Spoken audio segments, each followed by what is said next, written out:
Today is the day of the gradient descent, and in general, what is an evolved theory of the gradient descent, which is the stochastic gradient descent, by means of stochastic approximations of the gradients or subgradients, as we are going to see.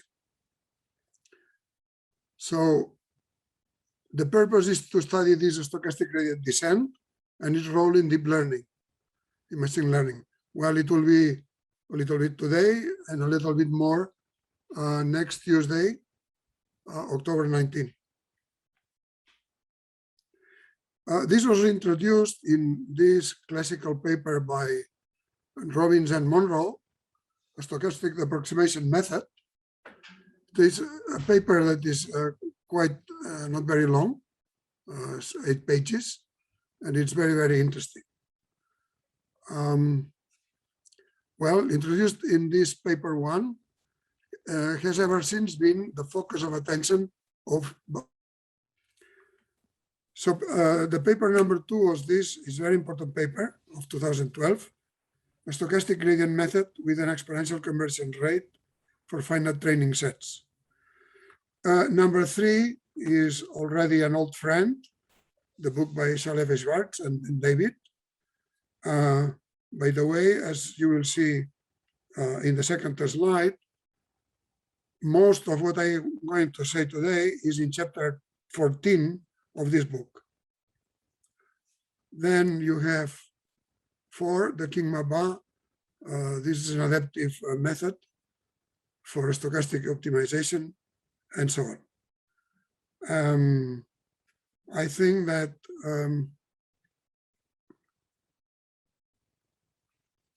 this explains, well, a sample of materials that have appeared quite recently. And as I said, the main reference is chapter 14 of the book by Shalev-Schwartz and Ben David.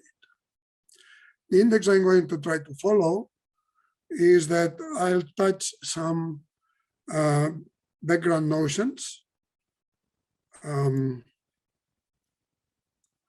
Then the theory of subgradients.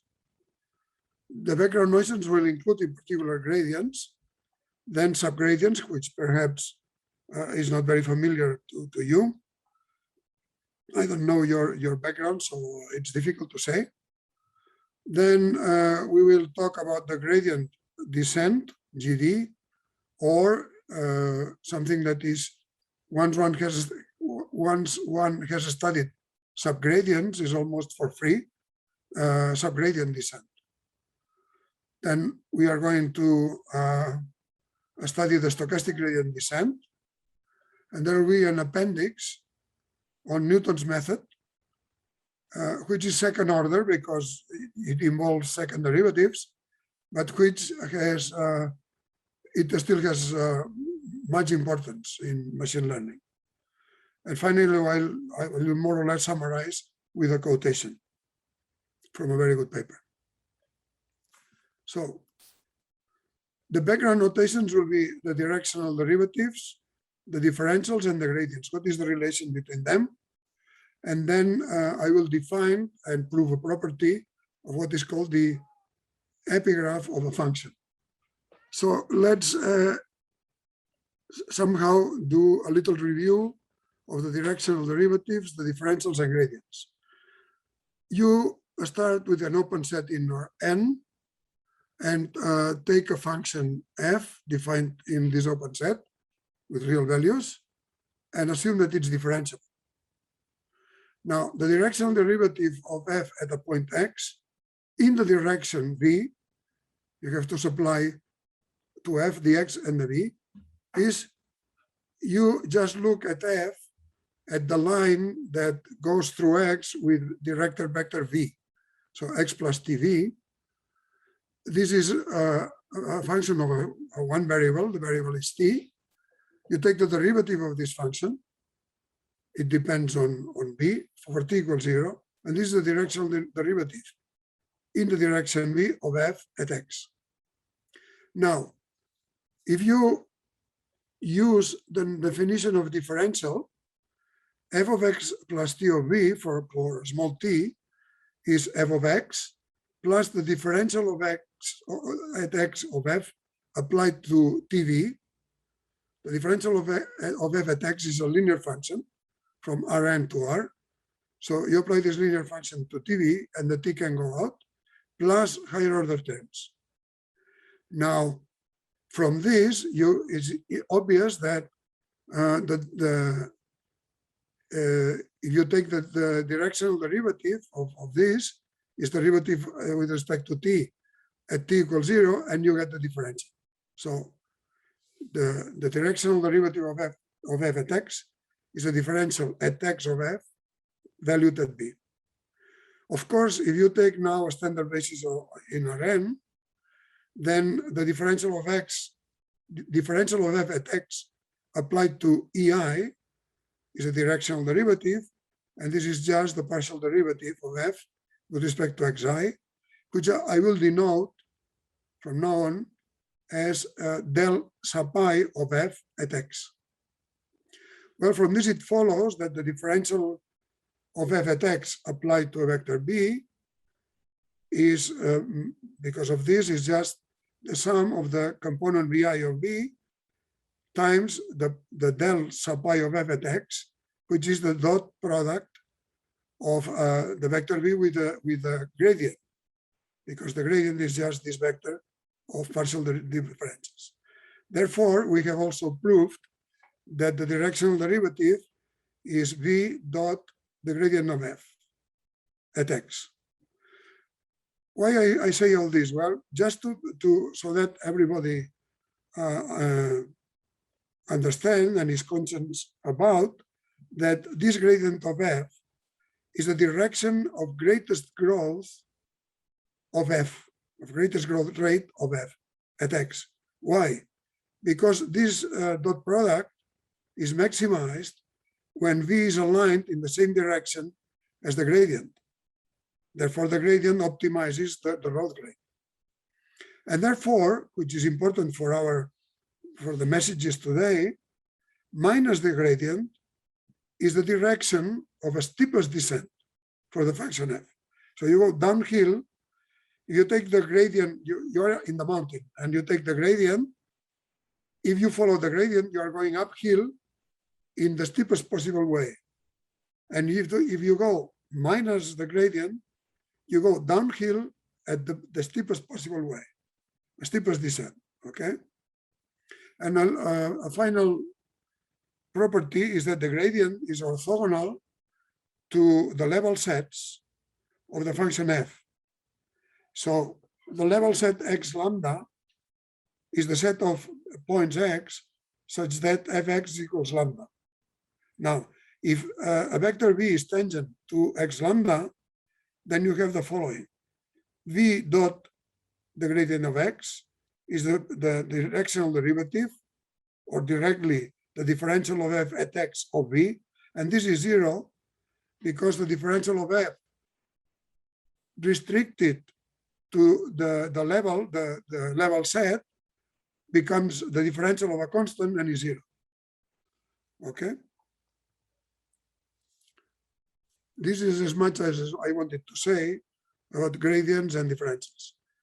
Now, the epigraph of a function, again, you have a subset of Rn and the function.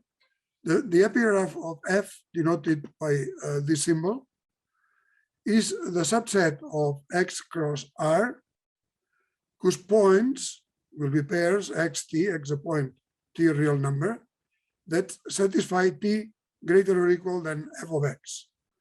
Well, of course, if you have at an x, you have a t bigger than f of x, then any t prime bigger than t also is bigger than f of x.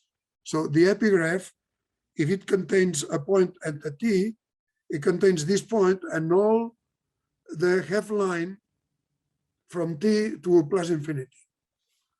Well, the lemma that we need is that this epigraph is convex. Well, this is simple, but maybe it's not too much if we just recall how to prove it. So suppose you have 2 points in the epigraph, xt and x prime t prime, and choose a value lambda between 0 and 1. What do we want to show? We want to see that doing this combination with lambda and 1 minus lambda of xt and x prime t prime, that you get something in the epigraph, okay?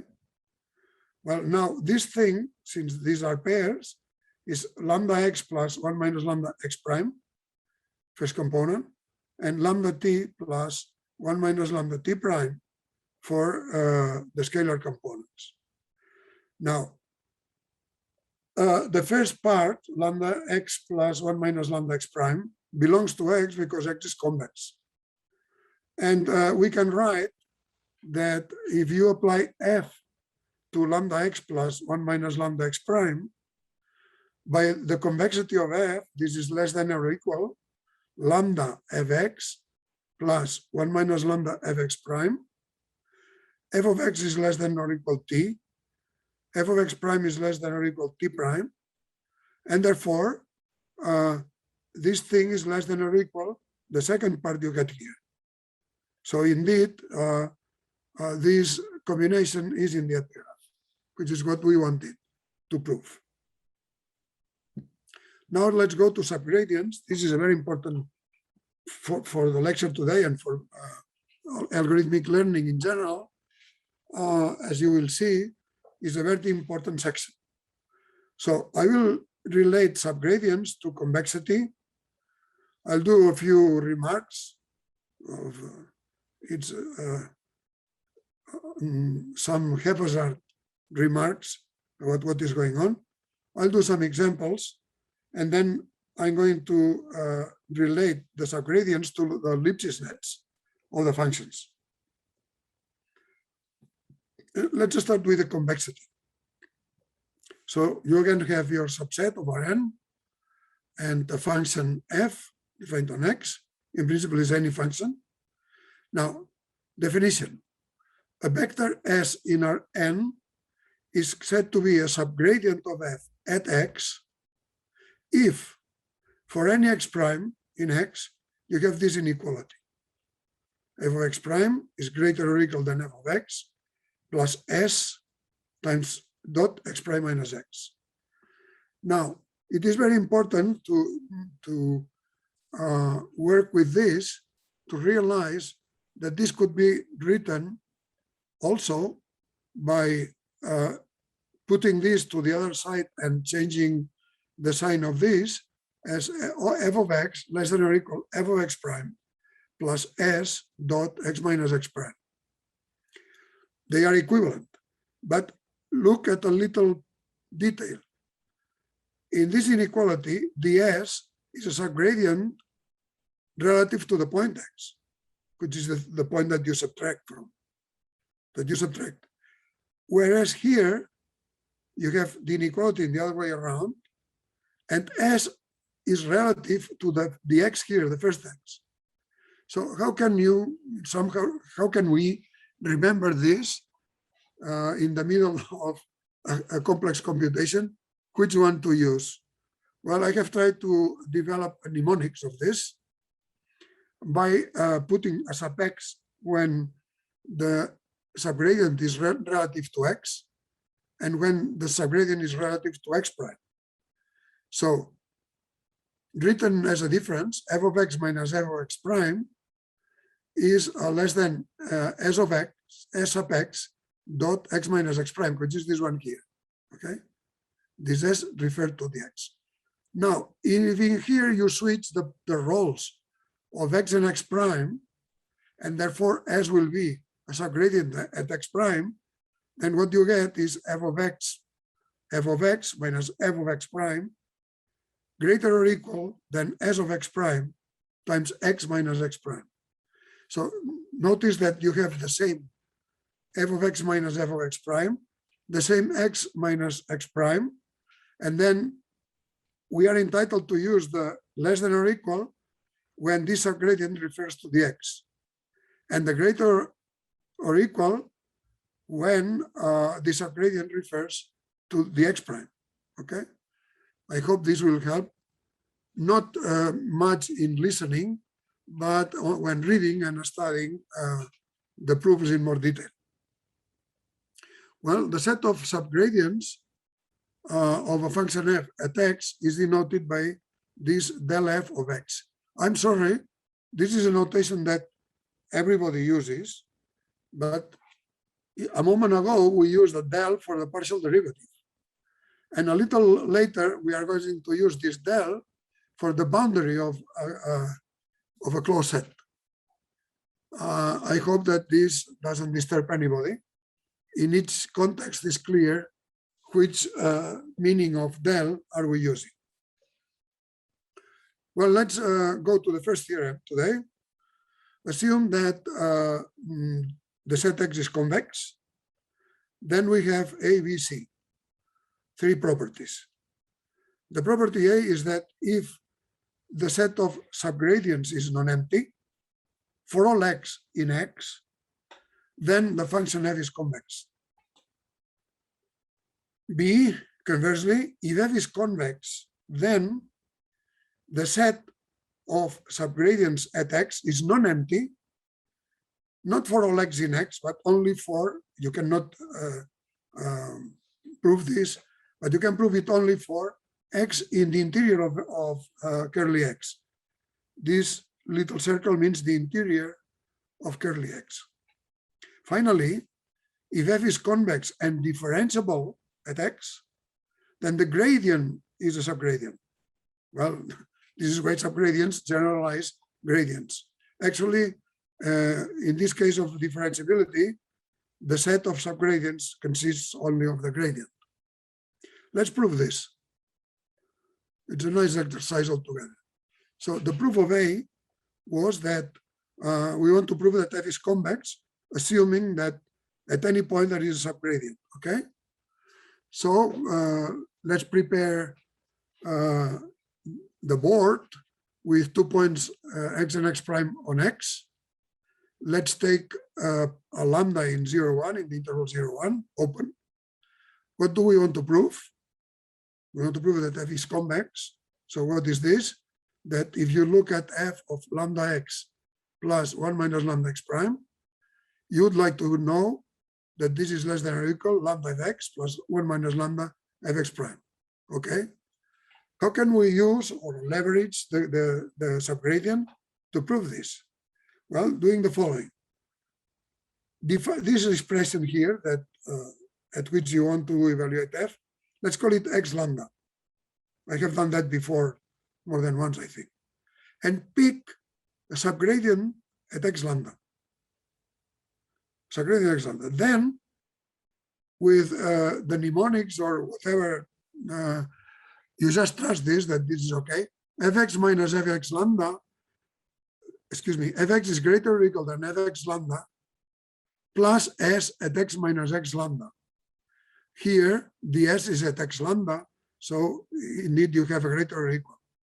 Now, x minus x lambda is just 1 minus lambda times x minus x prime from the definition. And since this is bilinear, the 1 minus lambda goes out, and you get this. At the same time, if you do f of x prime is greater or equal to f of x lambda plus s dot x prime minus x lambda, s goes with x lambda. This is why we have here greater or equal. And you do the same, and now instead of 1 minus lambda, you get lambda. These two imply, by multiplying the first by lambda and the second by 1 minus lambda and adding up, imply that lambda of x plus 1 minus lambda f of x prime will be f of x lambda multiplied by lambda and by 1 minus lambda, which is just f of x lambda, but then lambda times 1 minus lambda times this dot product, and 1 minus lambda lambda times this dot product, they cancel because here is x minus x prime and here is x prime minus x. So therefore, we have proved A, that f has to be convex. There's a nice relation between subgradients and convexity. The B is just doing the opposite, that if you assume that there is a subgradient at any interior point, then you want to prove the function f is convex. So let's see how it goes. Here is where I'm going to use the epigraph. Pick a point in curly x.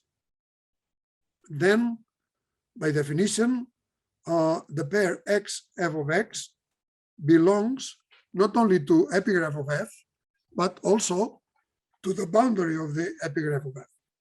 It's just at the boundary of the function. Now, the epigraph is convex, as we proved before, and therefore we can apply the separation hyperplane theorem that we saw some version in the session of October 5. And I mentioned that it could generalize there. Now I'm going to use that generalization. By that separation hyperplane theorem, there exists a vector u and a scalar a in Rn cross R, not both equal to 0, such that all the points x in x, are bigger or equal than, that the value of this hyperplane at x fx, which is at the boundary, is greater or equal than the value of the same hyperplane at any other point of the epigraph, x prime a t prime. Well, we have that. Now, since t prime can be as large as u is, by a remark I made a little earlier, a little while ago, we obviously infer that a has to be non-positive, non-negative, because otherwise, if a was positive, this would grow as much as we wanted and would contradict this inequality. So a is non-negative. Now let be x a point in the interior. We want to show that there is a subgradient here. Okay, so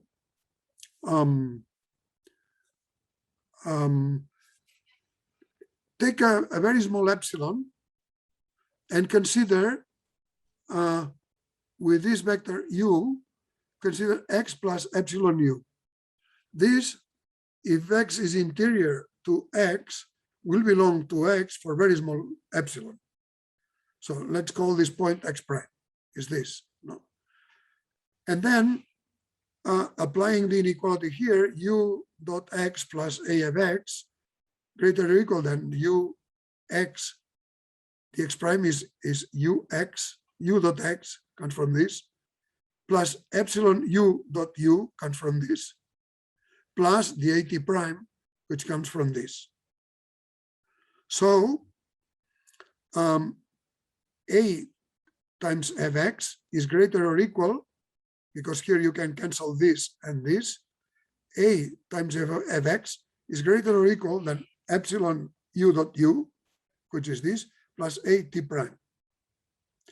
Now, I claim that this implies that a has to be negative, not 0. Because if a was 0, then we would have epsilon uu, if this was 0, then epsilon uu would be less than or equal this thing, which would be 0. So this would be 0, but this is not possible because u is non-zero. So indeed, a has to be negative. Therefore, t prime equals f of x prime in the inequality star, this thing, and rearranging, we get a of x prime minus fx less than or equal to u dot x minus x prime, or here it is, fx prime minus f of x greater or equal than 1 divided by minus a, this is positive, times u dot x prime minus x. What does this do? This shows that the vector u divided by minus a is a subgradient, because it satisfies the correct inequality. So this finishes the proof of B, and E is almost trivial. If f is convex and differentiable, then we know that we have this inequality. The tangent hyperplane is below the function, So greater or equal than f of x plus x prime minus x dot gradient of f at x. And this says that this is a gradient. By the way, this was the proof was on October 5 was given by mentioning some reference. I think that it is instructive to prove this directly here in this context. So you will have one more proof. You can rewrite the convexity condition for f in this way. The condition is this one, as before, but now you can take f of x prime. There will be lambda in a denominator. What will the denominator have? We'll have this minus, well, I take 1 minus lambda, I take 1 times f of x, which is this, minus f of x. And then there is a minus lambda, which is this. Sorry, the f of x, I put a lambda, which cancels with this lambda. So this takes care of the first part of this. And now there is, I'm saying it correctly. This is okay. Minus f of x. Oh, yeah, sorry. No, that's fine. This f of x goes to the left. 1 times f of x is this. And then there is the lambda f of x prime, which stays. But now, we can divide by lambda, and we have f of x divided by this. And this expression, we said before, and it's trivial that you can write this thing here as this x plus lambda x prime minus x, and then letting lambda go to 0 in the fraction, you indeed get that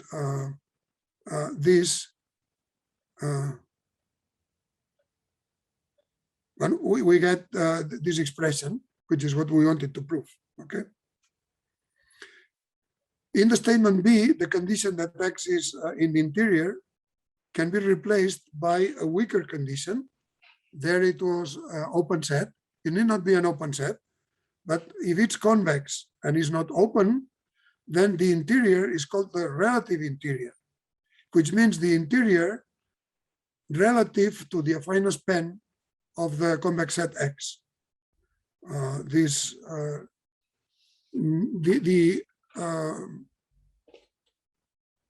Upgrading of the proof to this case is simple. Now, just remark that whereas the gradient of f provides only local information about f around x, any subgradient gives a global information on f because it's a linear global lower bound of f.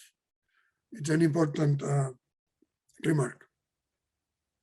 Well, let's continue with the remarks. I said that will be a few. A local minimum of x of a convex function f is a global minimum.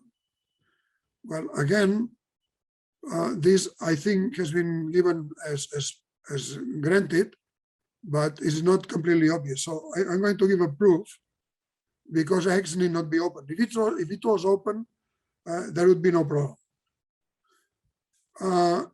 How do we prove this? Well, actually, if it's a global minimum, means that 0 is a subgradient, because just by the definition. Now, how can we prove this?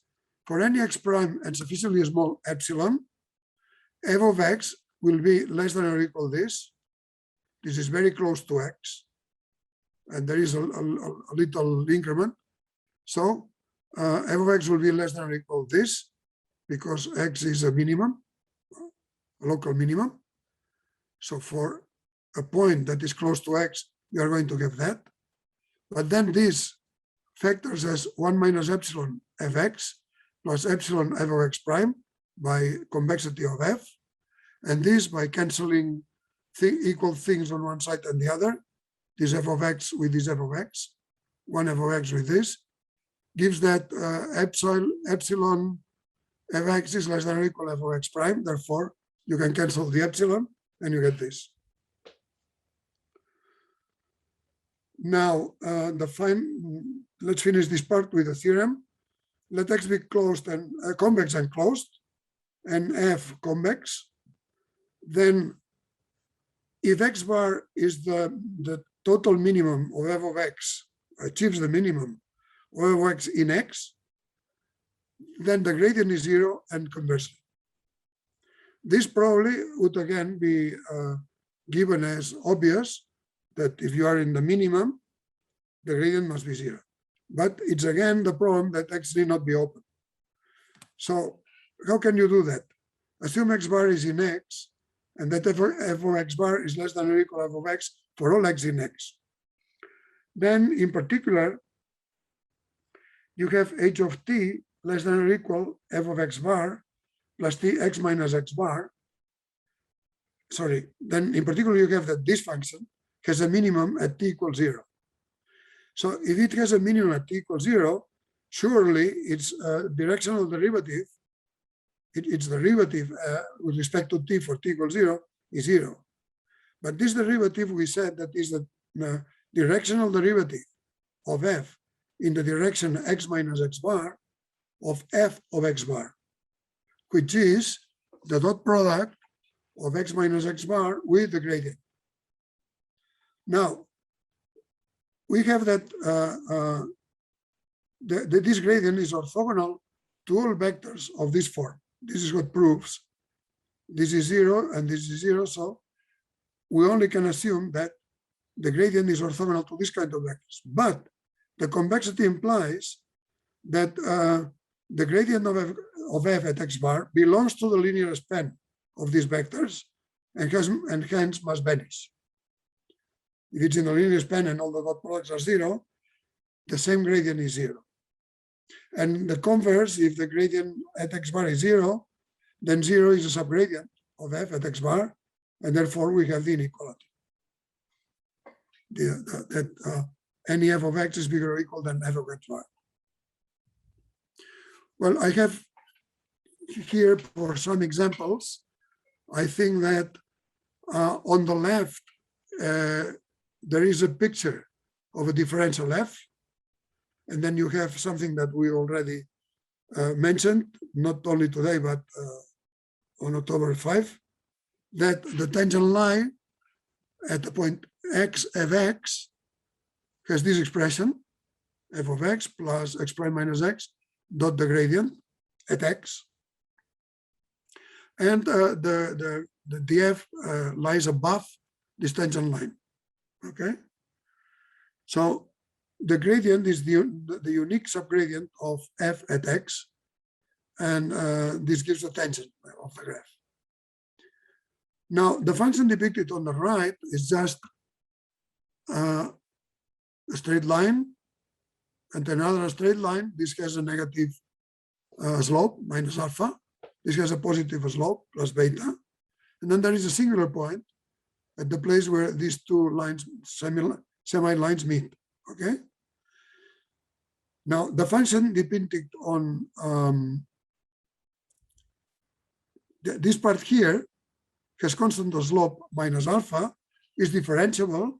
So there is, in this part, the only subgradient is the gradient, which is minus alpha, it's the slope, okay?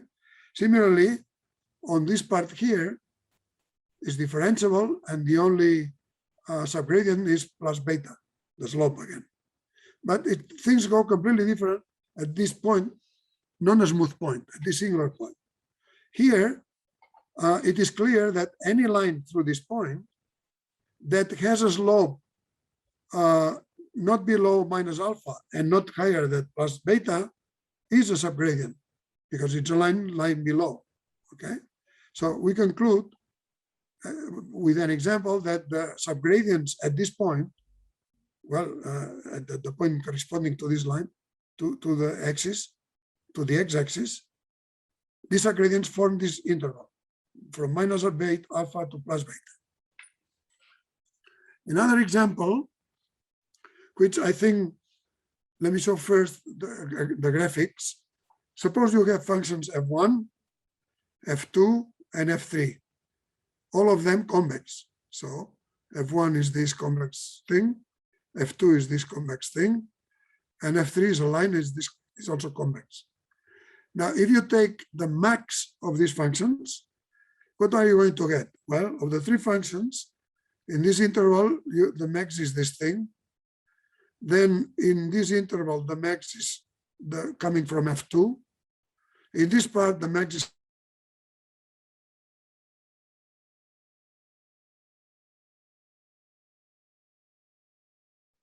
Yeah, I think Sebastian froze again. Let's wait.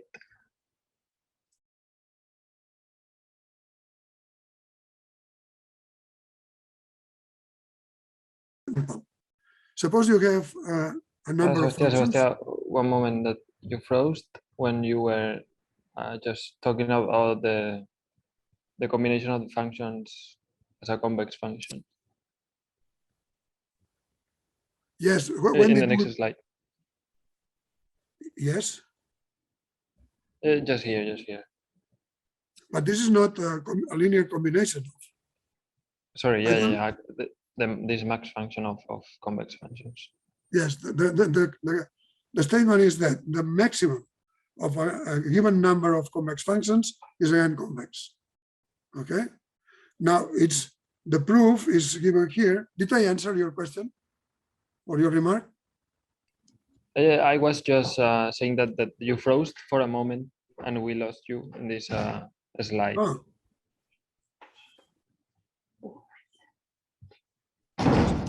The connection is right now? It's right now, yes. Thank you. Very grateful. So here you have a number of functions, fj of x, that are convex and differentiable and defined on a convex set x. Now take the maximum of these functions and we want to prove that this is convex. Now, no, sorry.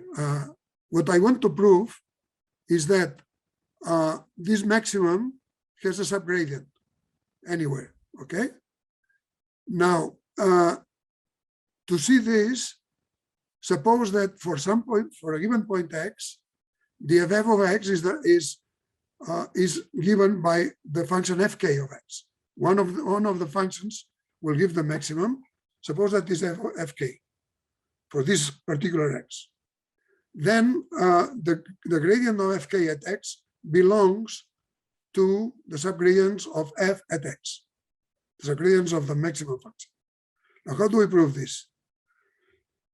As I said, the fx is convex because, well, we have shown the image, but if you take points in x and a lambda, then fj of lambda x plus 1 minus lambda x prime is less than or equal to this, because fj is convex, and this will be less than or equal to the maximum, the max fx prime. Now, since this is true for any j, it will be true also for the maximum of this. So therefore, clearly, the maximum function is convex. Now, how do we go about finishing the example? Well, we have fk of x prime, this one that for x achieves the maximum, is greater or equal than fk of x plus x prime minus x dot the gradient of fk at x, because fk is convex and it can be done this way, okay? Remember that greater or equal, dx concerns the second one.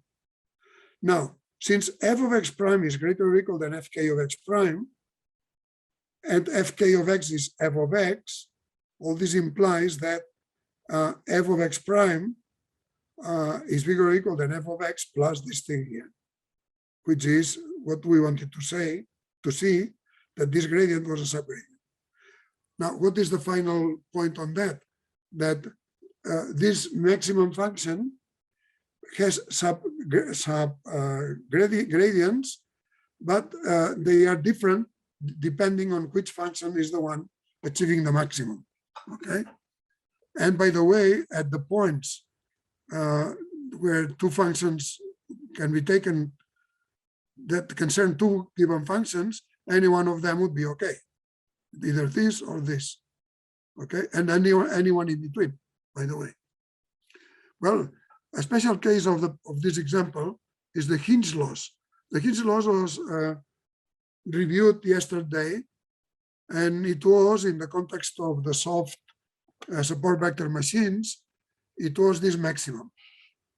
The maximum of 0 and 1 minus y x dot xi. I here put a boldface xi to denote one of the data points, okay? Because then this was the hyperplane given by y and x. Well, so one of the variables is for the data point and the other one is for the hyperplane variable. Now at the data point xi with label plus minus 1, you have that if this is less than 0, then 0 is the maximum and therefore 0 is a subgradient. Otherwise, if this is the maximum, then the subgradient is the gradient with respect to x of this, which is minus y xi. And this, again, when you use support vector machines and for some reason you need subgradients, this plays a role. Well, we did all the part except what the relation to Lipschitz nets. This will be a lemma. It's a lemma that it will be very useful later. Again, x convex and open, and convex, yes, and f a function that is convex. Then if f is rho Lipschitz, I will review what rho Lipschitz is in a moment, over x. Sorry, I'm defining it here, okay? F is rho Lipschitz over x, even only if, this was reviewed by John Bruna in his session last week, even only if s is less than or equal rho for any x in x and any s in, I'm doing it very, very, very dense today. Let me start again. You have x open and convex and f a convex function. Then what I want to prove that is that if f is rho Lipschitz over x, sorry, that f is rho Lipschitz over x, even only if the norm of any subgradient is less than or equal rho for any x and any subgradient. Okay, that's it's fine now. Now there are two things to prove. One is the only if, which is this one. So assume that for all x and for all x in x and any subgradient of f at x, we have that the norm of s is less than or equal to 1. Then for any x prime in x, you have fx minus fx prime less than or equal s dot x minus x prime. See, minus less than or equal because now s concerns x, not x prime, okay? By the definition of subgradient. And then s dot x minus x prime by the Cauchy-Schwarz is less than or equal the norm of s times the norm of x minus x prime. The norm of s is less than or equal rho, so this is less than or equal rho times the norm of x minus x prime. We have shown that this difference is less than or equal rho of x minus x prime. By a completely analogous argument, you can prove that f of x prime minus f of x is less than or equal s prime dot, well, less than or equal rho times x prime minus x for any subgradient at x, okay, at x.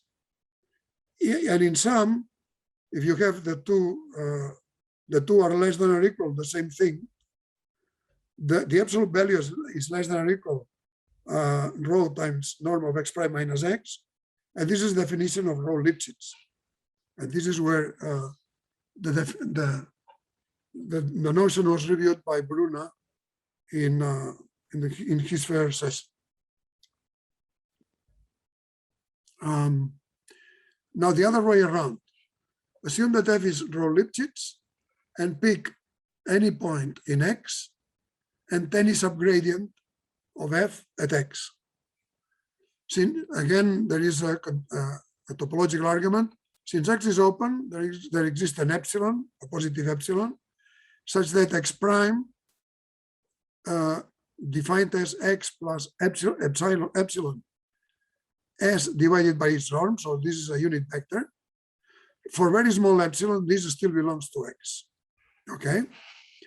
Therefore, x prime minus x, which is epsilon times this, will be epsilon times norm of s squared divided by norm of s, which is the only thing that remains is the norm of s. And the norm of x prime minus x, since this is a unit vector, is epsilon. Okay.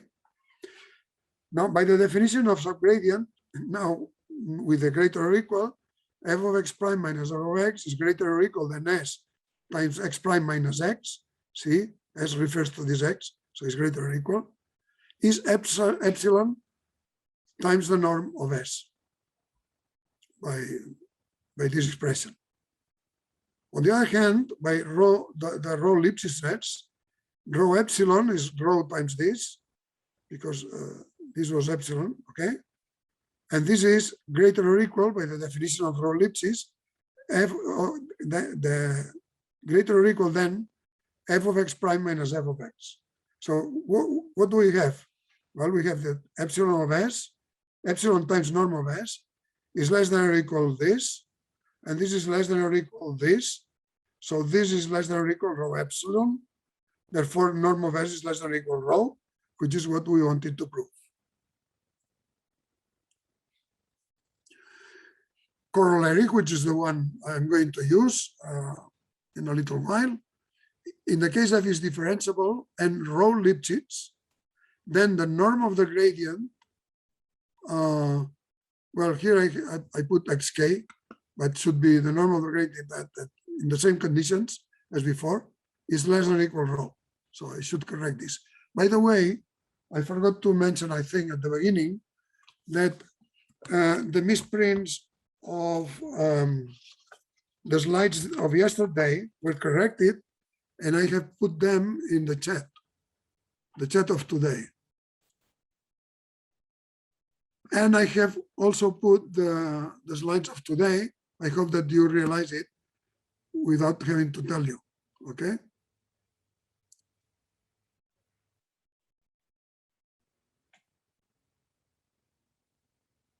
Okay, so that's fine. This is slide 18.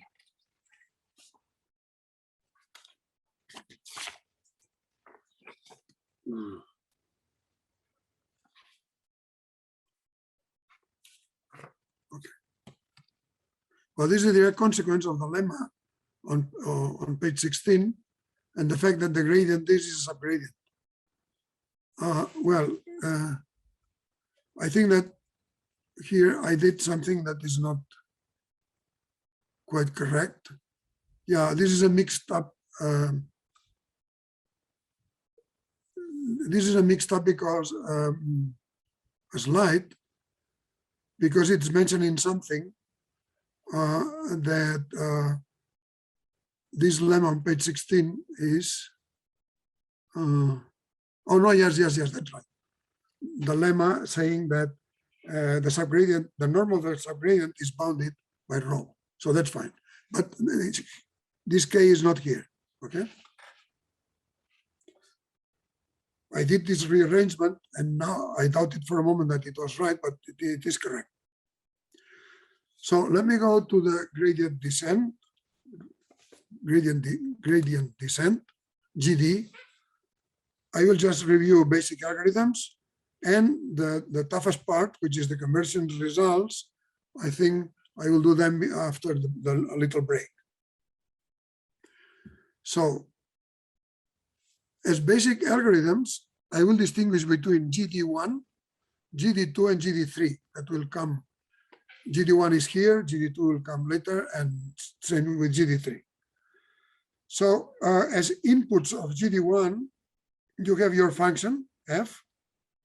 You take a learning rate, which is a positive number, in general, small. You have to take a point that, in this case, I have labeled it x upper 0, but could be x upper 1. So you take a starting point for the algorithm, and then you take a number of steps that I'm going to call R.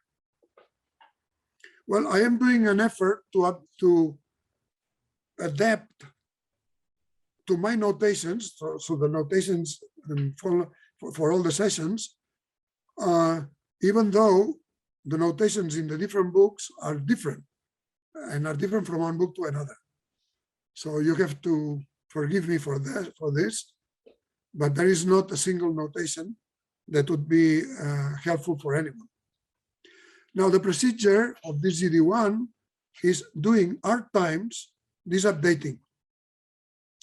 So you take, suppose you have already the xk minus 1, you surely will have this for k equals 1, because this would be 0, and this is the point you get here.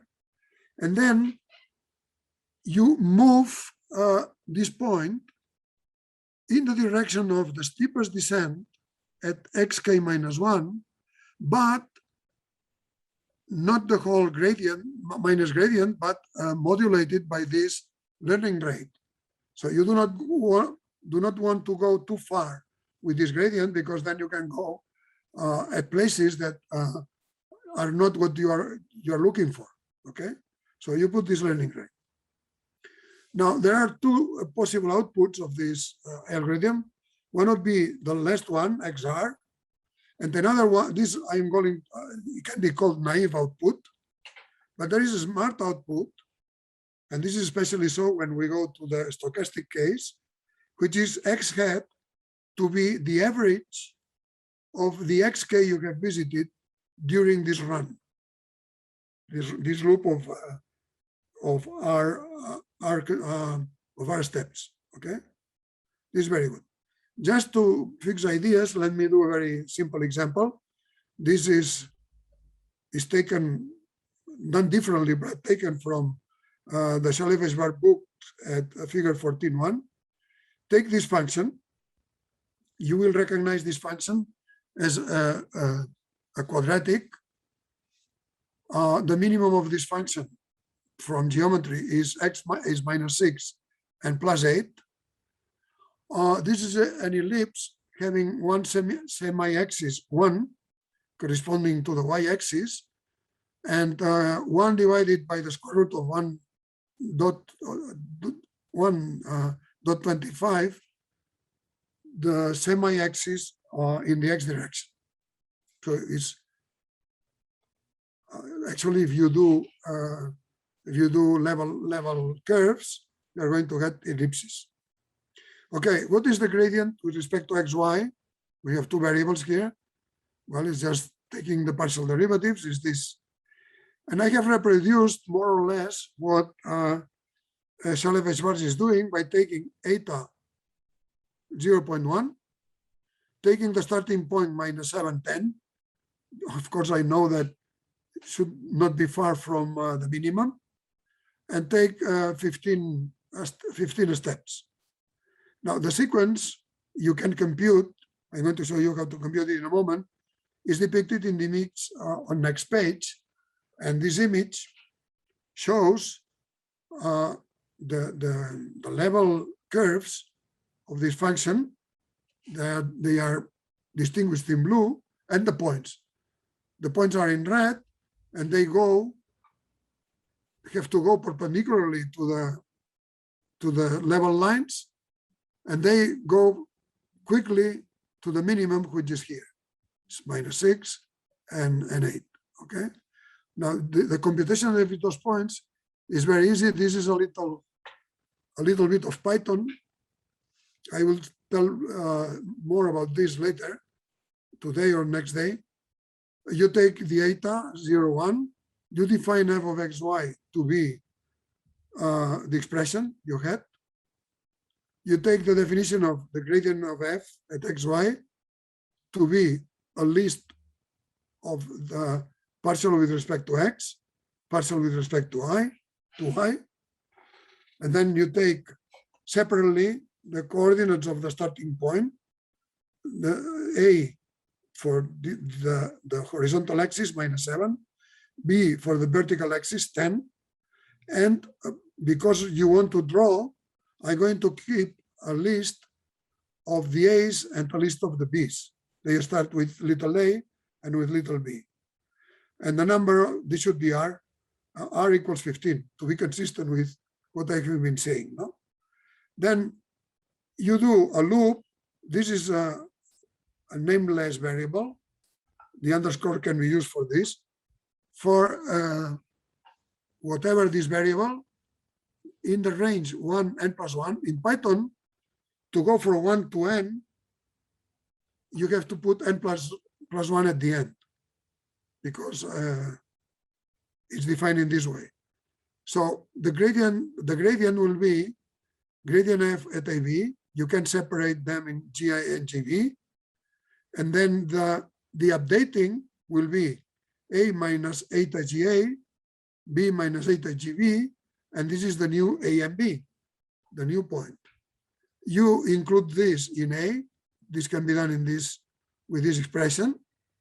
Plus equal means adding this list, this value to the list A. And same with this here. And finally, you plot the result, and the plotting, it was on top of the other canvas, and I got this. Now, the basic algorithm GED2 is a variation of this. Well, several variations can be done, which I'm going to try to explain here. Of course, initial value, you have to start somewhere. Often it's enough to put 0 or random point. And then you are going to use a condition for stopping the updating. So, and this condition, let me say that if it's satisfied, we will say that it has converged. And therefore, there will be a convergence check in the middle. So while not converged, you do the updating, as in the GD1. X is x minus eta gradient of x at x. You do a convergence check, which means whether or not you are reasonably near the minimum, and you return x, the value. Now, I have put here an optional update eta, because you can easily conceive that it would make sense that when you are nearer and nearer to the minimum, the eta you chose in general, maybe it's too large. And then it would be interesting to be able to adapt it a little bit to the conditions, to the current conditions of the minimization. This is represented by this update eta. This updating could be that you would give a sequence of etas, of decreasing etas, and then just update next one in the sequence, or can be any other thing that you can imagine that would be helpful for reaching in a better way and more quickly the minimum. This concerns convergence results for gradient descent. It is very important to know how many steps do we have to run to be close to the minimum up to epsilon, let's say. Now, this is a little bit technical, but I think it's important to at least go once through it, and I'm going to do it in the next 2 or 3 slides. This lemma on slide 24 is rather technical. And when it is when it is applied, everything becomes clearer than in the abstract phrasing that we have here. So it has 2 parts. Part A, you fix a positive integer r is the number of steps. A positive real number eta is the convergence step. A vector, some vector x bar in Rn, and a sequence of r vectors v1, vr in Rn. And the initial point, let's take 0, for example, example 1. Then we have the update rule of the gradient descent. except that instead of the gradient, we have the vectors bk. So xk plus 1 equals xk minus eta v upper k for k from 1 to r. Now, the lemma, the part A of the lemma says that then this sum here is a sum of inner products, R inner products of xk minus.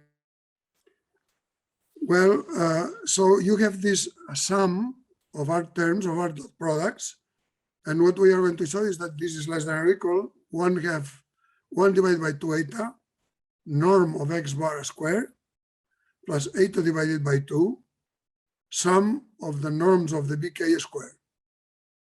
And the part B is that if you fix capital B and rho positive numbers in such a way that the norm of bk is less than or equal rho and the norm of x bar is less than or equal capital B, and let eta be capital B divided by rho square root of r, then the average of the sum above is less than or equal b rho divided by square root of r. Here the important thing is that the square root of r is in the denominator, because it's the variable that controls how many steps, how many, what is the number of the loop number, let's say. How many times do you run the loop?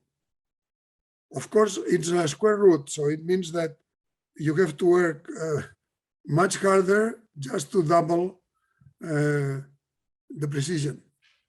Now, how do you prove this? There is an identity that appeared yesterday, I think, when doing the Gaussian kernel, which is very well known. So x dot x prime is 1/2 of minus the square of the norm of the difference plus the sum of the square of the norms. Okay. Now, if you use this, you have one of the inner products in the sum before. You can write it by putting an eta in vk and divided by eta. You can put it in this way. Okay.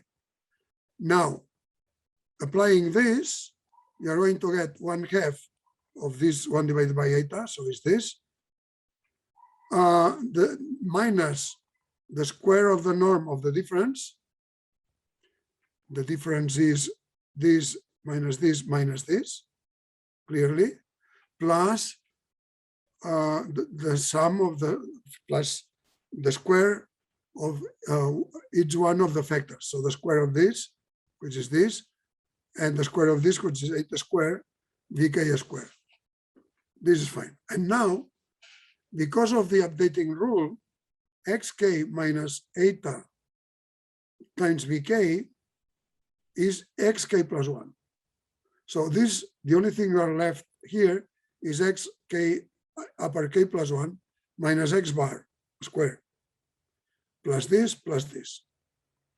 Now, you realize that in here you have one term corresponding to index k with plus sign, and one term corresponding to index k plus 1 with minus sign.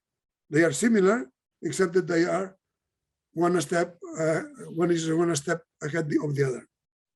If we do the sum for all k in the range, and using that the x1 is 0, what we are going to get? Well, that each term that appears here, for example, the first one, when k is 0, will cancel with the one before, or one of this kind coming here, and so on. So there is a canceling, and the only thing left is this. The last one of this, minus x up to r plus 1, minus x bar squared. And this, since we said that x, the first one was 0, this is just the norm of x bar. This stays as it was, just doing the sum, and therefore we can neglect this. This is negative. You can imagine that x r plus 1 has already is already quite close to x bar. So you can omit this and you put a less than or equal 1 divided by 2 eta of this plus eta divided by 2 of this, which is part A of the lemma. Now, part B is just a little arithmetic. Using the bounds that norm of x bar is less than or equal b, and that the norm of bk is less than or equal rho, and the value given to eta, which was b, capital B, divided by rho square root of r, what we get is that this sum is less than or equal b rho square root of r. Some little calculation and you arrive at that. But we need this divided by r. So when you divide by r, you get what we wanted, b rho divided by a square root of r. Okay? And this is it, the technical conversions. In next slide, I'm going to use the Instance Inequality, which is this one. X is convex, f is a convex function. And then if you take a convex combination of points in X, so lambda 1 plus lambda k equals 1, then you have this inequality. I have a sketch a proof here, which is a little induction, just if any one of you needs to look at it. Now, the theorem at the end is as follows.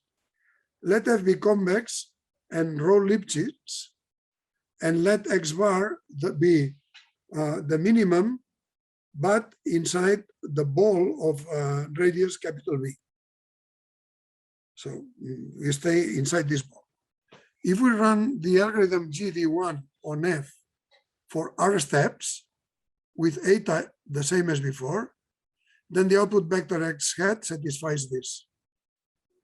F of x hat minus f of x bar is less than or equal 0. Okay. Thus, and this is an important conclusion, for every epsilon, positive epsilon, you can achieve this inequality that you approach the minimum up to epsilon if the number of steps is bigger or equal than this expression. This is obviously, if you want this less than or equal epsilon, you need to take r bigger or equal than that. Notice the epsilon squared in the denominator, okay? Well, the proof is a little calculation, but which is interesting. F of x hat minus f of x bar. Now we are going to apply the abstract lemma. This is f of the definition of x hat, which is this average, minus f of x bar. Then this average by Jensen, you can, the coefficients 1 divided by r, some are positive, and the sum is 1. So Jensen applies, and you have 1 divided by r times this thing, okay? Minus f of x bar. So this is less than or equal, okay. So,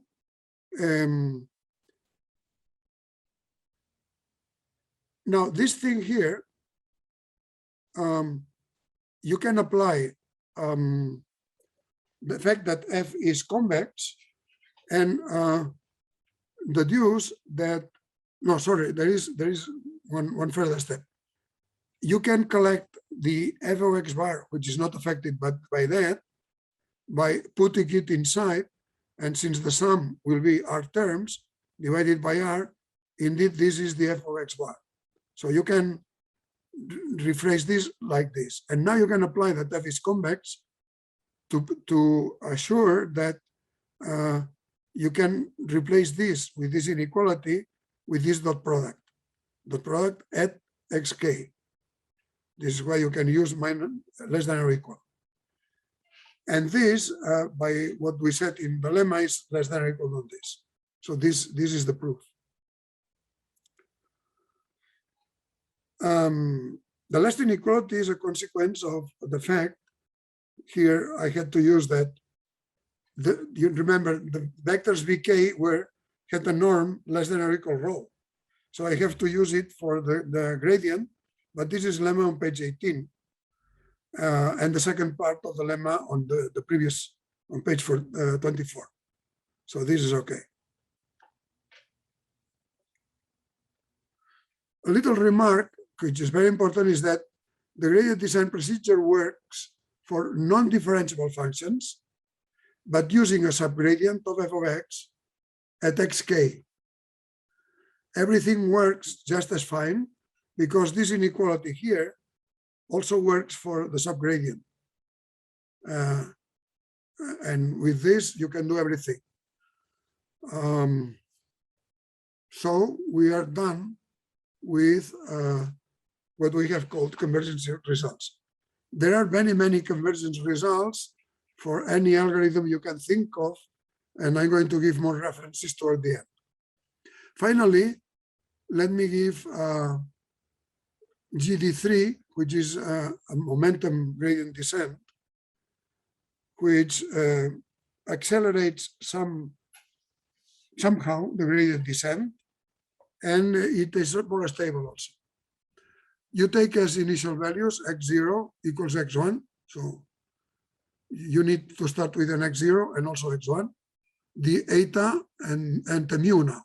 There are two constants, one controlling the step and another one controlling what is called the momentum.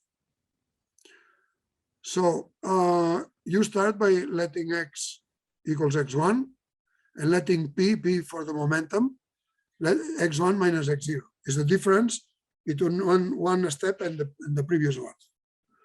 Now, the loop is similar, or the while loop is that while not converged, so if the convergent condition is not met, then the update you do of the x is exactly as for the gradient descent, but you add mu times p.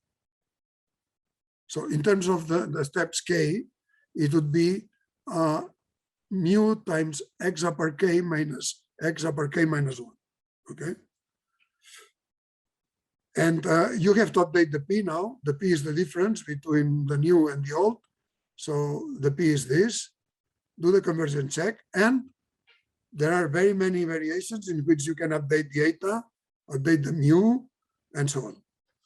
So this is a whole family of gradient descent algorithms. And of course, you return the x, which is what approximates your minimum.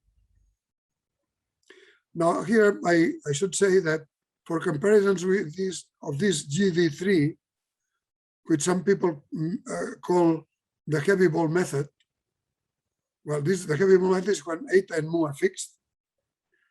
What I was trying to say is that for comparisons of this GD3 with the GD1 and GD2, as well as with other procedures like the conjugate gradient method, I think that is very commendable, this paper 7 by Botu, Curtis, Nocedal, Optimization Methods for Large-Scale Machine Learning. It's a rather long paper, but it's certainly is a reading after understanding a little bit of this stuff, a paper to read in detail, to study in detail. In this same paper, the section 7.2 is a short account of what is called the Nestor of accelerated gradient methods, which have to do with these momentum methods in particular, and the section 7.3 for coordinate descent methods. Coordinate descent methods probably are what one would not think about if one had to devise a descent method, which would be taking a coordinate and only descent in that coordinate, figuring out what is the coordinate that would do the best job, and then going down along that coordinate alone. And then you choose another coordinate, go that coordinate alone. Curiously enough, they were somehow forgotten, these methods, but now there is a revival because of the capacities provided by the stochasticity, as we are going to go now. So stochastic gradient descent, I think I'm going to talk about the stochastic gradients a little bit. about basic stochastic gradient descent algorithms, and well, maybe, I don't know, if I can, I will do convergence results, but probably will not be done. This illustration is taken from figure 14.3 in the Shalev-Schwartz book. I think that it is very nice. The one on the left is the one we saw before in another form. So it's just plain gradient descent. And what you see is that, at least for this function, it goes very, very neatly into the minimum. Now, the intuitive idea about the stochastic gradient descent, I think, is very nicely illustrated by this picture here. Because what you do is, at each step, since in very large dimension it is impossible to compute a gradient, what you do is just figuring out a gradient that you know would be a gradient in the average.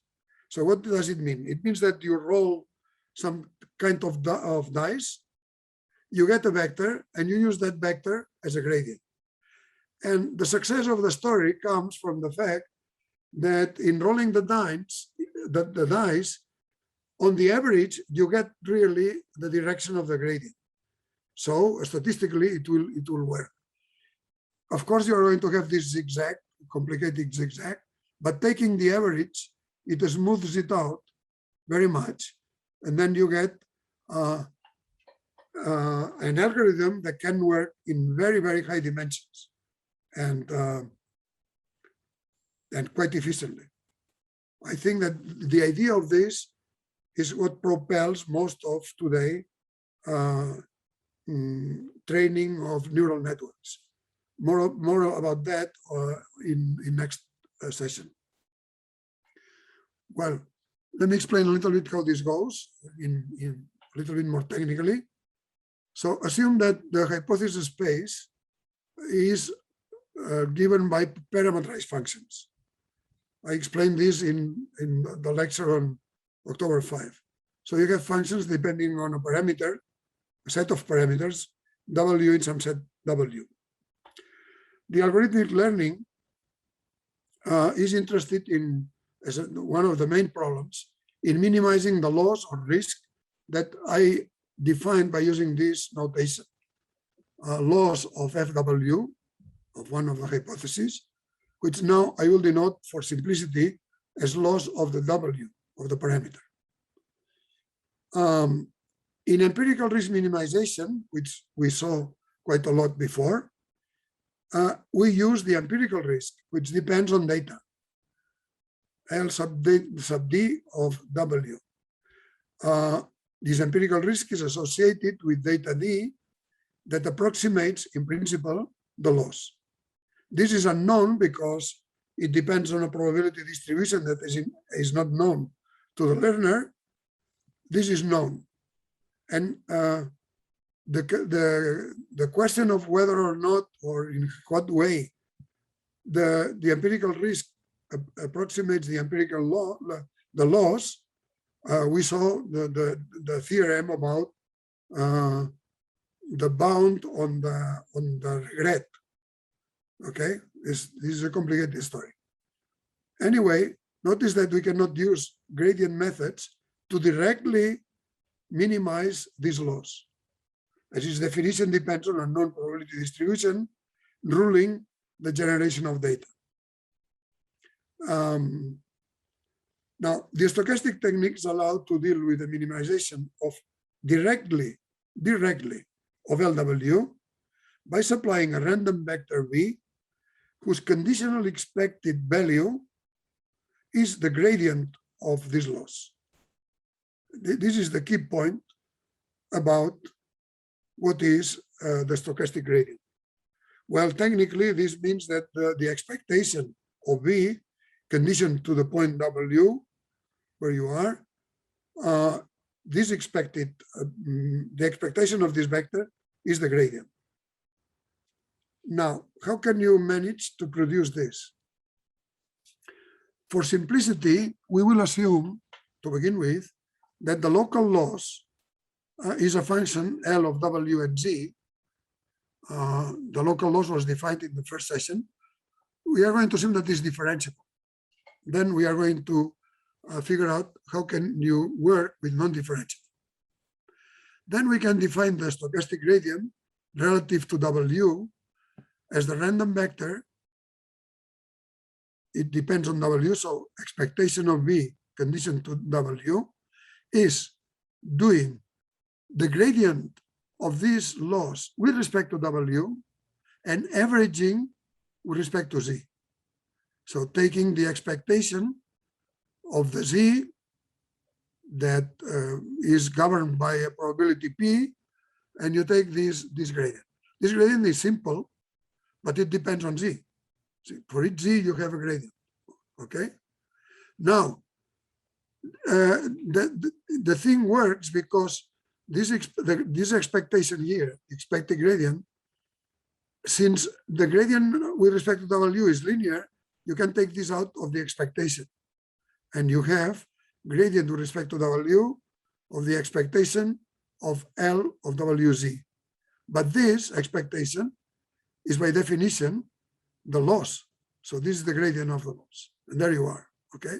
Thus, the gradient with respect to W of this local loss is an unbiased estimate of the gradient of the loss. Unbiased because the expectation coincides with the gradient of the loss. What does it mean in practice? In practice, it means that you sample Z, you throw the dice, you sample Z, and then you take this gradient, and you use this as a stochastic gradient for your computation. What will happen? Well, sometimes it will be in the direction of the gradient by the expectation above, but sometimes will not. But on the average, it will tend to be the gradient, and therefore it will work. Statistically, it will work. For non-differentiable functions, this gradient has to be replaced by the subgradient V of this function at W. Then for any x, we have, again, a little game of bounding. L of x of z minus L of W of z is greater or equal than this by the definition of subgradient. Now, this is the expectation of, by the definition of W, is the expectation of this difference conditioned to W. And sorry, here I think I forgot.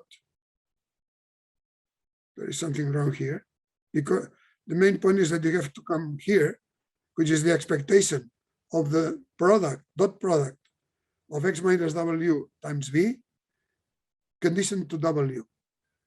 And this, again, by linearity, is x minus W times the expectation of the vector V conditioned to W. So to summarize this expected vector conditioned to W is a subgradient of LW at W, LW at W, and you can go with this.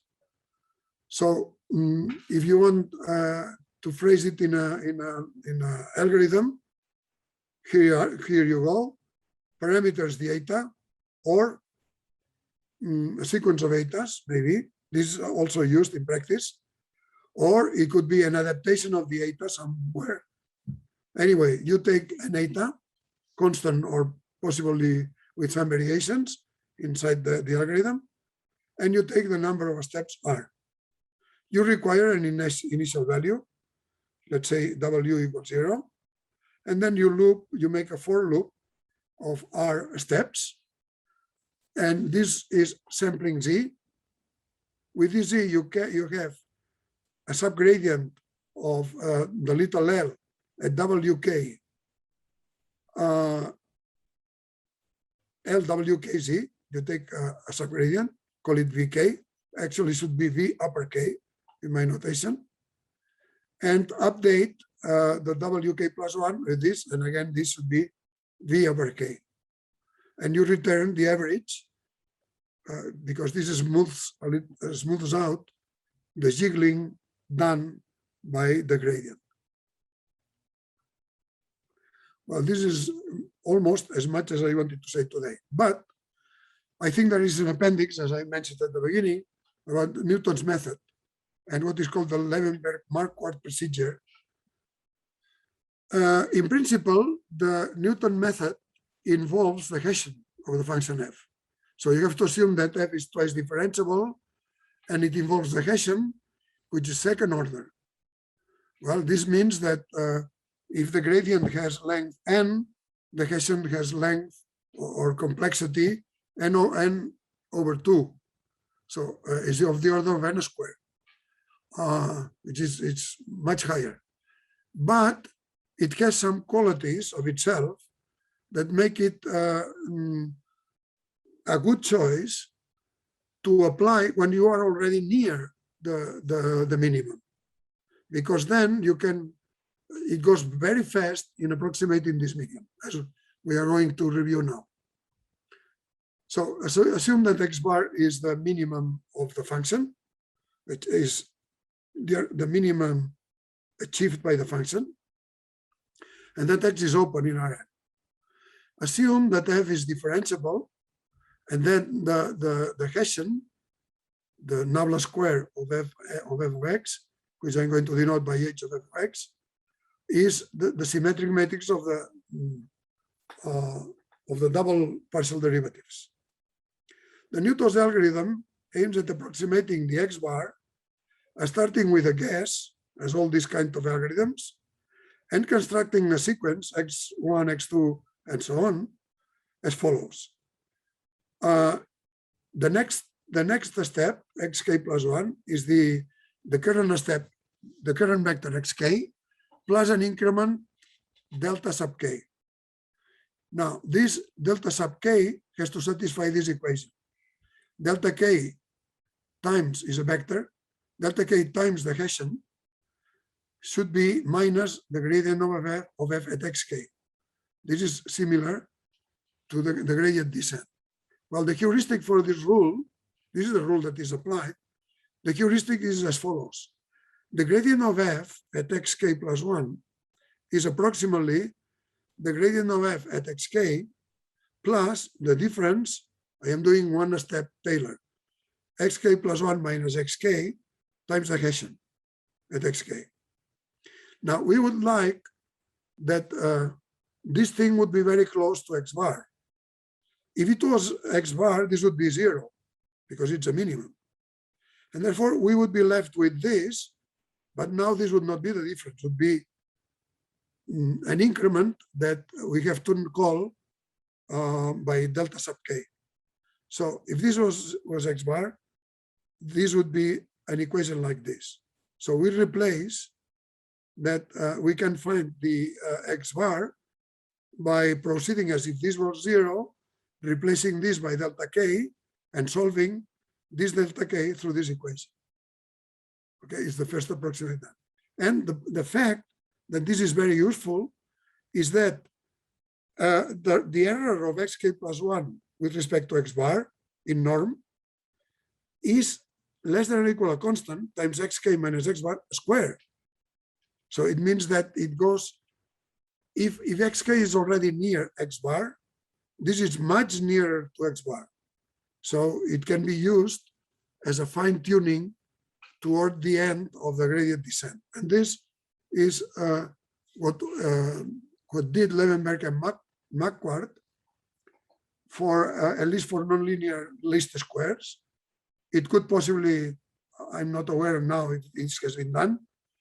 What they did was combining the gradient descent and the Newton update rules into a single rule with a balancing parameter lambda, which means that if lambda is small, then the Newton dominates. And if lambda is large, then what dominates is the gradient descent. So you have to imagine or have an intuition that you can go with gradient descent for a while, and then at some point you switch to Newton to make it fast and more accurate, more precise. And the final quotation is this one. This is from 10. This is an important paper. It's not very long, but it's very important. It's very recent. And there is a lot of stuff that if we had time, we could study, but this course is as it is, at least in my conception. So on non-convex optimization for machine learning, gradients, stochasticity, and saddle points. You remember the saddle points from the first session. And I'm going to read this quotation because I think that it has a lot as a summary of what we said today. One of the principal discoveries in machine learning in recent years is an empirical one. This is curious, an empirical one, not a theoretical one. Namely, that simple algorithms often suffice to solve difficult real-world learning problems. Difficult real-world learning problems with simple algorithms. Well, the stochastic gradient design is quite simple if you believe this chemistry of producing the stochastic subgradient. Now, it continues. Machine learning algorithms generally arise via formulations as optimization problems. Yes, we have seen that in several occasions now. And despite a massive classical toolbox of a sophisticated optimization algorithms, like what we saw in the first session, culminating in the Kurush-Kantoker theorem, and a major modern effort to further develop that toolbox, it never ends, this improvement. Yet the simplest algorithms, gradient descent, which dates back to Cauchy 1847, Cauchy 1846 is a long time, and also stochastic gradient descent, which dates to the 1950s in the paper of Robbins Monroe that I already mentioned, reign supreme in machine learning. This is 2021. It is machine learning. It is optimization in machine learning. And I think this is a completely suitable summary for what you should take home about the session today. Well, I still have some time, and I would like, if I can produce it, show you the collapse that I mentioned yesterday. Okay? At least so that you have an impression of what they are.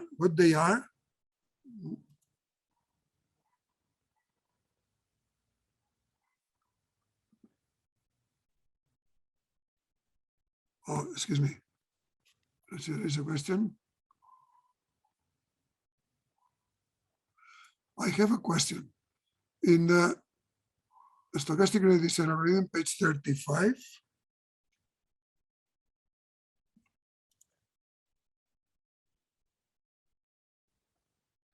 Yes? No, in this algorithm as presented here, you supply the R, the number of times. Okay? Can you hear me? Ah, okay. So you agree with this, that you supply the R?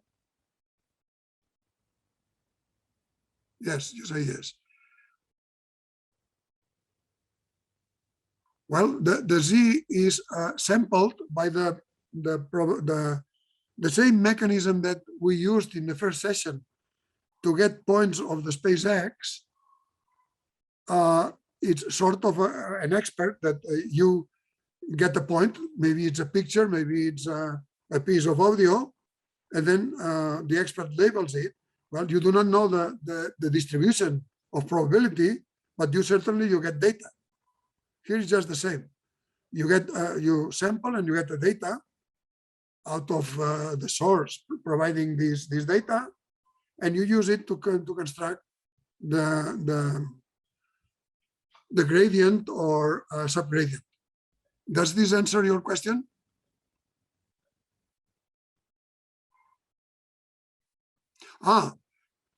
There is a way. There is a way to supply. Yes, of course. Instead of R, you could put here a condition. You could instead of a for, you could do a while loop with a condition. This condition would be checked in the middle, and you would terminate as soon as the condition is met. Okay, could be, for example, that the point you are getting is stable already, so does not move much. And then once you get this condition, you could stop. Okay, is that okay now? Yes. Again, as in the case of gradient descent, there are convergence conditions that I didn't touch today. I didn't have time. So if needed, if there is time, I could say something on next Tuesday that is about lazy training and the neural tension kernel. So next lecture should be a mixture between kernels and stochastic gradient descent. Okay. Thank you. Now I would like to try to, because you may like to see this. For example, what you are seeing now, I guess, it's an Excel from Google. This is produced by Eduardo Ulises Moya and myself. And this is the very beginning. So it is work in progress. And I hope that when toward the end of this course, you are going to have nice notebooks produced in this very nice environment, which is called the Google Colab. Okay. Up till now, all these computations, I was doing them with variations of Python. So with packages like TensorFlow, Keras, PyTorch, and so on, and Jupyter notebooks on my own in my disk.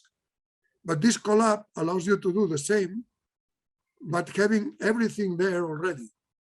And what I'm going to provide you in due time, not today, is links that you can go to the corresponding Colabs, run them, and if you want, take a copy, and this copy you can edit it so that you can do your own experiments. Okay. Sorry, there is another question. How the eta parameter in updating is related to the convex surface? What do you mean by convex surface?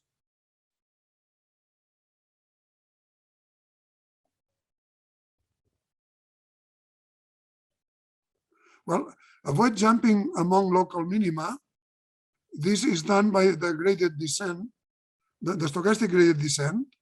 Okay, thank you. The stochastic gradient descent. And this is studied in the last paper I mentioned you.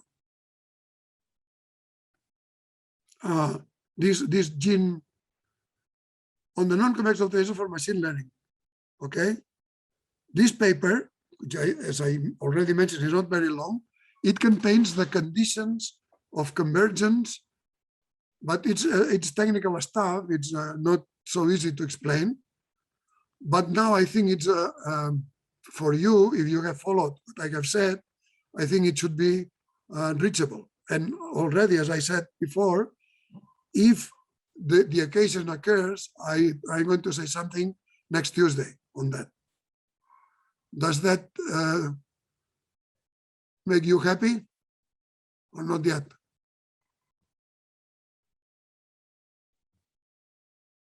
Yes, it's very nice because you have the problem of jumping between local minima that are only very mild local minima of the saddle points, which are very abundant in general in non-convex optimization, of very flat places where the gradient is very small. To overcome all this, the only method that seems to work is these stochastic techniques, of which we saw some glimpse today. Okay. Now, let me take one of these, let me take 1 minute, one of these kernel learning, for example. I'll take a copy of this. Well, this is 03. I think I should have it in my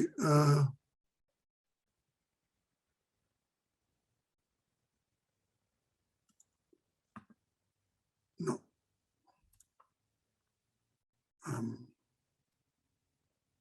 Well, let me exit this so that I have access to Chrome.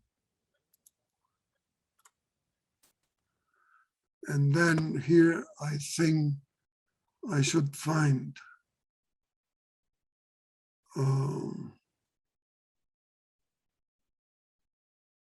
well, here there is one about polynomial polynomial regression, but I would like to do kernel. Second to last, no? Excuse me? I was just saying that it was the second to last, this one. Yeah. So this is the environment that you meet when you go to this collab. Now this, we have programmed this. It's still a toy, very toy example. But as always, you have an overhead in which you load whatever you need. In particular, the IPython display. IPython is the Python for notebooks, okay? You import the NumPy, which is a numerical package, a very important numerical package. You import the matplotlib pyplot as a PLT. This is for drawing. And you import another package called pandas, SPD. Now you can run this by clicking here. You could run everything by going at runtime and run all, okay? But I'm going to run one by one. So you run this one. Well, you are going to have this warning, run anyway, because it's saying that this is not an authored by Google. It's authored by an external agent, which is Eduardo, okay? Now this loads all this. Well, it takes a little time. Okay. Now you run the data. The data, you generate a curve, and then you put some noise, and at the end, let's see, whatever it is, we are going to see it numerically what it is. Now look, instead of this function here, I can edit. So instead of this function, I'm going to put here a 15 because it illustrates better what it should be. So putting here a 15 and clicking here already updates the tech part of the collab, okay? Now, we will be using function y to generate y values all the way through. So whatever this function is, here there is a 9, I will put the 15. 15.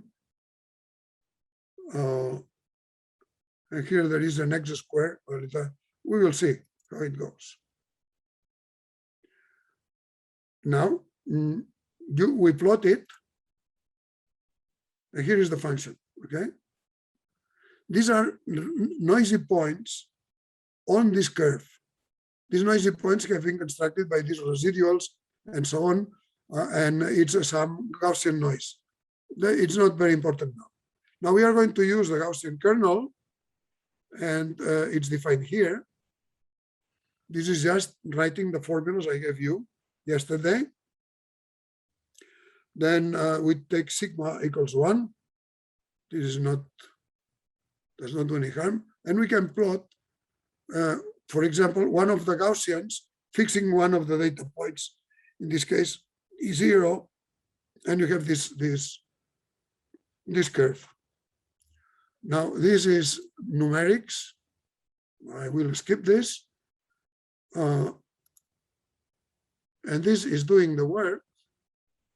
Here is remember that in kernel learning, you have a linear combination of the kernel kappa for different x upper j, the different data points. This frees one of the variables and leave free the other variable. And these are the functions that you will be combining, okay? And you compute the algorithm computes the coefficients. They are here. And finally, well, there is here formulas. We can run the whole thing. Well, this is only code. It gives the prediction of the y prediction. It gives the coefficients that were undetermined. The coefficients of the approximation. Okay, I gave coefficients to the polynomial at the beginning, and now these are the computed coefficients of the regression polynomial. Well, the weights and so on. And now here you can plot what has been the result of the kernel interpolation. The continuous curve is the kernel interpolation. The dots are the noisy points of the curve we started with. And you can see that it's doing quite a good job, okay? Well, I think today I will stop here. And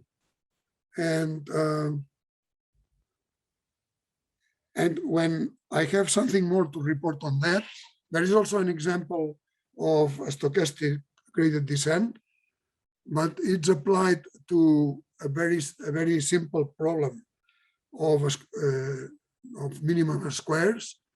And I think that when I show it to you, I would like that it is a more reasonable problem to show, to display notebook. Okay, any other question or something? Now, remember that there is session on next Tuesday, 19 at 4, but that the session by Bruna on the 21st of October will start at 14 Central European time. Okay, which is the time we have now in Barcelona. Okay, thank you very much for your attention, and I hope to see you next week.